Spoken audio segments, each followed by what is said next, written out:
Okie dokie. So setup wise, like I say, is pretty good. As I said, nothing really majorly wrong to sort of worry about in terms of the start position. Okay, but the main focus now is where that sort of this trail hip's going to move.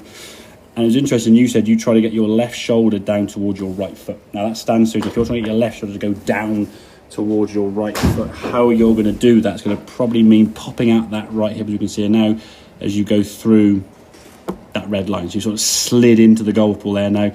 Get your spine tilted back a little bit towards target, okay? Was this one of the first that was before, yeah. Right, okay. So yeah, in this sort of and now from there, it just stands to reason you're going to be coming over the top more so than you want to, which means then you've got to try and hold onto the club face, almost lift that club face a little bit more through impact to try and stop burying the club in the ground. Or as you said, you sort of like you pull around your arms to the left somewhere, which you think was causing the pull, but that was almost like a kind of a necessity to stop the ball being sort of the club sticking in the ground.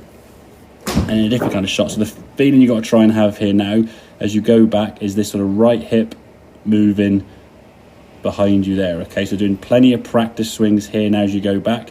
So we're creating a bit of a spine angle here now, and you see the leg now has moved away from the wall there. Look at those two back, okay, your head's moved obviously, that's because you're trying to watch and feel the movement, okay? But you could just see in terms of that movement there now, your lower half looks a bit more stable, the right leg kind of moved inwards better, and your spine angle now is behind the golf ball. So as we move through, having done a couple of these swings here now, when we set to the golf ball, it needs to be just sort of swing freely at the golf club and allow things to kind of happen as they want to, okay?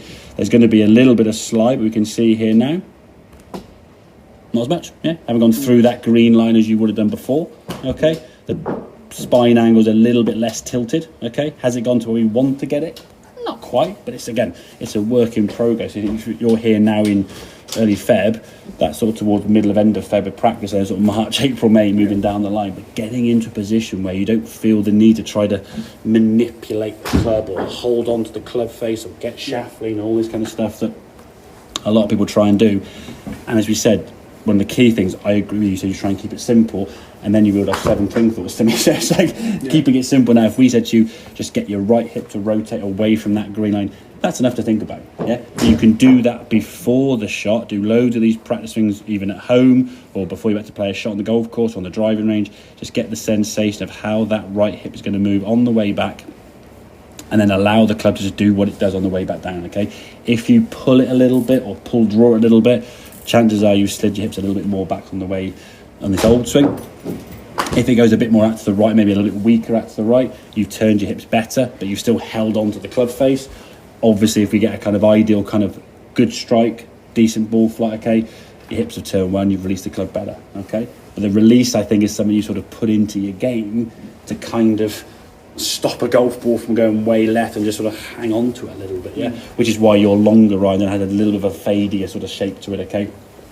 And absolutely remember the hybrids and drivers even worse so, okay? So get that right side working better, and then when you set the golf ball, like I said, you just swing and hit. So it's a committed swing. Not a bad impact position, and we're getting that kind of left side there sort of nice and straight. We're sort of getting that kind of reverse K position. If my line was better to draw, there you go. Okay, not a bad position there, to be fair. Okay, this was one that went a little bit off to the right there because you weren't kind of used to where that club was going to. So why the sort of follow through is a little bit kind of the hands kind of saving it a little bit at the end here now, because they've been sort of hanging on to the club and then go whoop, and trying to complete the swing. But it's all happened so quick. And that's why we can't have so many swing courts, okay, buddy? So work on that right hip movement first. Just get that dialed in to the point where it just almost feels second nature, yeah? Okay. Okay, makes sense? Yeah. Excellent, good stuff.